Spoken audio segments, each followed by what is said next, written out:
আসলে এই চলে যাওয়াগুলোকে তো আমরা অ্যাকসেপ্ট করতে পারি না, আমরা মানতেই পারি না। আমরা যে কোনো প্রস্থানই আমরা মেনে নিতে পারি না।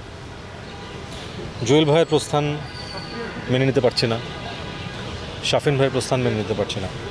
এবং আমার মনে হয় আমাদের সবার জীবনেই আজকের মতো একটি ঘটনা, আজকের মতো একটি দিন বোধহয় আমাদের জীবনে কখনো আসেনি।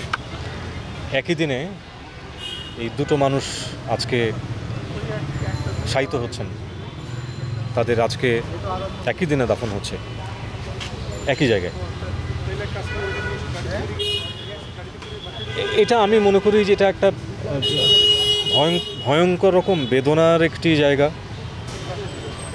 আমার জীবনের প্রধানতম যেই জায়গাটি জুড়ে জুয়েল ভাই ছিলেন, জুয়েল ভাই আমার মেন্টর, সঞ্জীব দা আমার মেন্টর,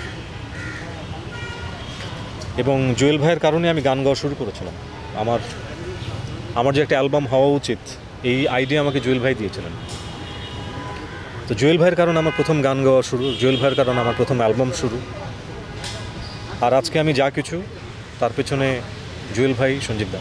একটা স্মৃতিচারণ, ছোট একটা স্মৃতিচারণ যেটা আপনার ওনাকে চোখ বন্ধ করলে ওনাকে নিয়ে মনে হয়। আমার তো অনেক কিছু মনে হয়, যেটা সবচেয়ে বেশি মনে হয় আমার সব থেকে বেশি যে জিনিসটা মনে হয়, আমি জুয়েল ভাইয়ের সাথে রেগুলারলি গিটার বাজাতাম, আমি জুয়েল ভাইকে অ্যাকম্পানি করতাম।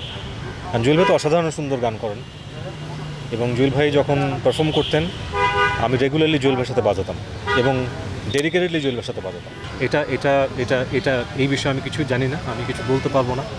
অপ্রাপ্তি সবার জীবনেই থাকে, কিন্তু অপ্রাপ্তির থেকে সাথে শেয়ার করেছে এরকম না না না কিন্তু অপ্রাপ্তির থেকে সব থেকে বড় যে জিনিসটা সেটা হচ্ছে প্রাপ্তি। এই যে এত মানুষের ভালোবাসা এই মানুষগুলো পেয়েছেন, এর থেকে বড় প্রাপ্তি জীবনে হতে পারে না, পৃথিবীতে হতে পারে না। মেন্টররা কী করেন? মেন্টররা পথ দেখিয়ে দেন। যে পথ দেখতে চায় সে যদি দেখার চোখটা মেলে ধরে তাহলে সে অনেক পথ দেখতে পাবে। তাই আমি মনে করি যে যারা শিক্ষানবিশ আছেন তারা যেন তাদের মেন্টরের দেখানো পথে হাঁটেন, এবং সেটাই সব থেকে বড় কাজ বলে আমি মনে করি।